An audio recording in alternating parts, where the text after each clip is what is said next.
ইয়াসিন অপূর্ব দেখেন কিভাবে নাটক সাজাচ্ছে, কিভাবে বাটপারি করতেছে। দেখেন আপনারা সকলে ইতিমধ্যে জেনেছেন যে তাদের বিয়ে হয়ে গেছে। নো, বিয়ে হয়নি।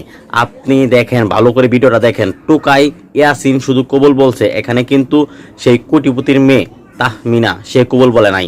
তার মানে কি হলো? বিয়ে হয় নাই। এটা একটা নাটক, এটাও একটা সাজানো গোছানো নাটক। দেশের মানুষকে দেখানোর জন্য এই বিয়ের নাটকটা করানো হয়েছে। এখানে মেয়ে কবুল বলে নাই। যদি বিয়ে হইতো, সত্যিকারে যদি বিয়ে হইতো, তাহলে এখানে যে মেয়ে কবুল বলতেছে না, সেই কবুলটা কিন্তু দেখাইতো। মেয়ে কিন্তু কবুল বলে নাই। আপনারা সকলেই লক্ষ্য করে দেখেন, ভিডিওটা ভালোভাবে দেখেন। মেয়ে কিন্তু কবুল বলে নাই, শুধু টোকাই ইয়াসিন কবুল বলছে। শুধু ইয়াসিনের কবুলটা দেখানো হয়েছে, কিন্তু মেয়েটার কবুল দেখানো হয় নাই।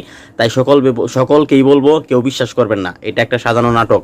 আপনারা কেউ বিশ্বাস করবেন না, এ বিয়ে হয় নাই। তাই ভালো করে ভিডিওটা দেখুন এবং ইয়াসিন অপূর্বকে প্রশ্ন করুন, কেন এই সব নাটক করতেছে, মিডিয়ার মানুষকে কেন এইসব নাটকের দেখানো হচ্ছে, মানুষের আবেগ নিয়ে তারা কেন খেলছে, এই আপনারা জিজ্ঞাসা করেন। বিয়ে হয় নাই, ভালো করে ভিডিওগুলো দেখেন, ভালো করে ভিডিওটা দেখেন। বিয়ে হয় নাই, মেয়ে কবুল বলে নাই, তার মানে কি হলো? বিয়ে হয় নাই। ভালো করে দেখেন। আল্লাহ হাফেজ।